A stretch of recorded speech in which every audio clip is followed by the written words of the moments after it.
2005 से मैं लगातार जो है मेंस दे रहा हूँ और शायद मुझे थोड़ा याद नहीं आ रहा है, करीब 12 या 13वां मेरा जो है मेंस मैंने इस बार लिखा है। करंट अफेयर के लिए एक न्यूज़पेपर पर डे पढ़ना चाहिए और एक मंथली मैगजीन भी उसके पास जरूर होनी चाहिए। चेयरमैन साहब हैं, उन्होंने आकर के सभी को समझाया कि आप जो है इतनी बड़ी परीक्षाएं प्री मेंस पास करके आएगा, अब 100 नंबर का आपका जो है बहुत लास्ट पड़ाव रह गया है।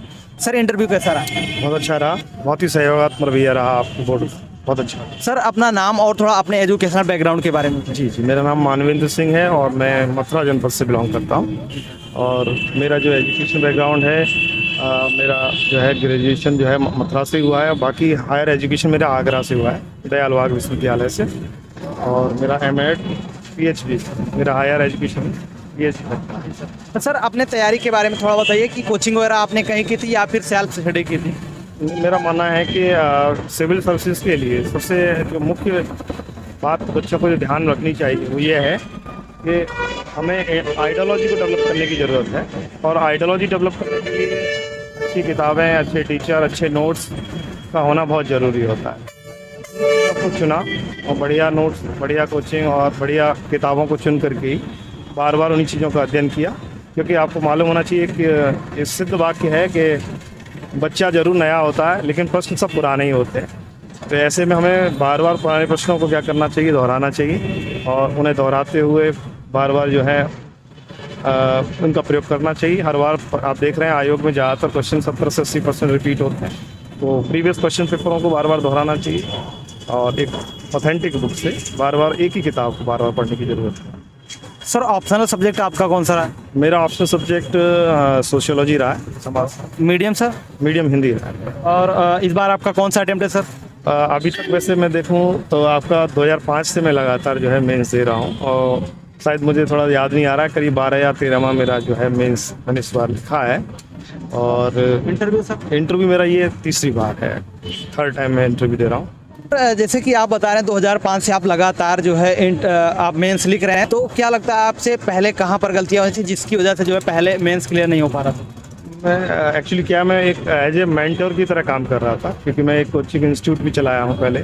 बच्चों के हित में मैंने काम किया, कभी मैंने अपने लिए नहीं सोचा, सदैव बच्चों के हित में ही सोचा। और शायद उसी का मुझे आशीर्वाद मिला है अब आकर के कि बच्चों को पढ़ाते पढ़ाते 15 वर्ष से लगातार मैं बच्चों को पढ़ा रहा हूँ और उसी का परिणाम है कि आज उनके प्यार का आशीर्वाद से मैं आज यहाँ तक आयोग तक पहुँचा। तो सर थोड़ा हम जानना चाहेंगे, क्योंकि बहुत सारे बच्चे जो है तैयारी करते हैं तो कहीं ना कहीं प्रीलिम्स में फेल हो जाते हैं, चाहे वो जीएस के पेपर में हो गया या फिर जो है जो सीसेट का एग्ज़ाम होता है उसी के साथ साथ, तो उसमें फेल हो जाते हैं। तो उसके लिए क्या स्ट्रेटजी होनी चाहिए जिससे जो है पहली बार में क्लियर किया जा सके? देखिए, सबसे पहला काम बच्चे को जो करना है प्रीवियस क्वेश्चंस को फोकस करना है। कुछ बच्चे क्या करते हैं कि वो टेक्स्ट बुक को ही लगे रहते हैं और पुराने क्वेश्चंस को नहीं देखते हैं। प्रीवियस क्वेश्चन बार बार देखने चाहिए और प्रीवियस क्वेश्चन के आधार पर हम ये चेक कर सकते हैं कि किस पार्ट से कितना हिस्सा हमारा आ रहा है। सी सेट के अंदर आप बात करेंगे तो हमारा हिंदी और अंग्रेजी 2 लैंग्वेज से ही 30 क्वेश्चन बन जाता है लगभग। 15 से 20 क्वेश्चन रीजनिंग का होता है, तो बड़े आराम से 40 से 45 क्वेश्चन 2-3 विषयों के आधार पर भी बच्चा कर सकता है अगर वो अच्छे से तैयारी करे। वहीं हम सब्जेक्ट की बात करें तो परंपरागत प्रश्नों पर अगर वो गौर करे तो लगातार प्रश्न पुराने ही बार बार आ रहे हैं, जिसमें चुनिंदा कुछ किताबें और पुराने पेपरों को बच्चा देख सकता है। और करंट अफेयर के लिए एक न्यूज़पेपर पर डे पढ़ना चाहिए और एक मंथली मैगजीन भी उसके पास जरूर होनी चाहिए। हम थोड़ा और जानना चाहेंगे, जैसे जो आप बता रहे हैं बुक्स वगैरह पढ़नी चाहिए फिल्म्स के लिए, जैसे प्रीवियस ईयर हो गया या फिर कोई ऑथेंटिक बुक आप बता रहे हैं, तो कौन सी बुक्स आप प्रचलन में बहुत सारी किताबें मार्केट में हैं। मेरा मानना है कि लगभग सभी मैगजीनों में सारी इन्फॉर्मेशन एक जैसी होती है। किसी भी एक मैगजीन को आधार बना लेना चाहिए। ऐसा नहीं है कि ये मैगजीन ख़राब है, ये अच्छी है, ऐसा नहीं है। हर मैगजीन में ज़्यादातर जो आपकी हाईलाइटेड न्यूज़ होती हैं, खबरें होती हैं, वो सभी मैगजीनों में पाई जाती हैं। तो मेरा मानना है कि कोई सी भी एक मैगजीन ले लो और उसी मैगजीन को बार बार 2 या 3 बार रिवाइज करें तो काम बन जाएगा। सर उसके बाद मेंस के लिए क्या, जैसे कि क्या स्ट्रेटजी होनी चाहिए? जैसे आंसर राइटिंग प्रैक्टिस हो गया, तो इसको किस तरीके से जो है बूस्ट करना चाहिए, किस तरीके से अच्छे से आंसर राइटिंग प्रैक्टिस? जैसे कि मेरा मानना है कि बच्चे क्या करते हैं, जैसे मान लीजिए कि अधिकांश बच्चे जो हैं टेक्स्ट बुक को पढ़ते तो लेते हैं लेकिन उसके लिए शॉर्ट नोट्स नहीं बनाते हैं।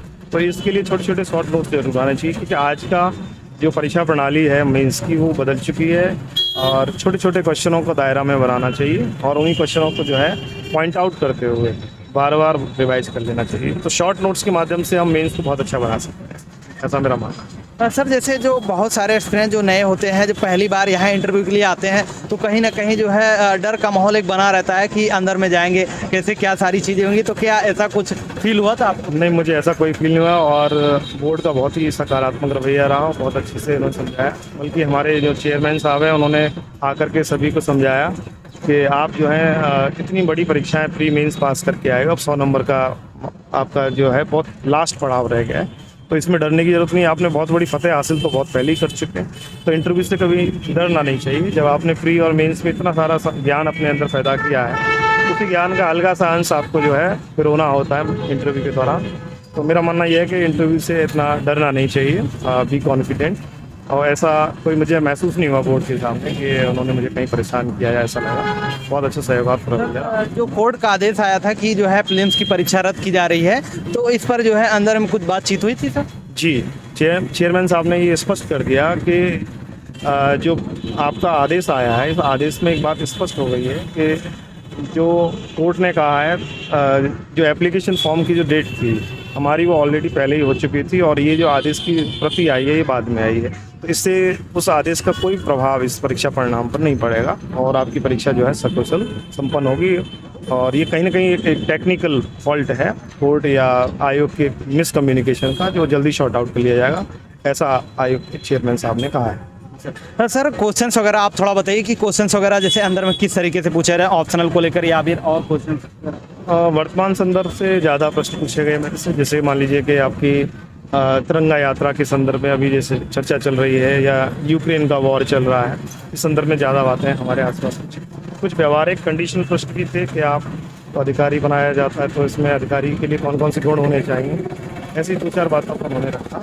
कंडीशनल क्वेश्चंस भी ठीक ठाक थे और करंट के क्वेश्चन कम पूछा गया थोड़ा सा। और करंट के कुछ मुद्दे डिस्कस किए गए थे वहाँ पर, पूछे गए थे?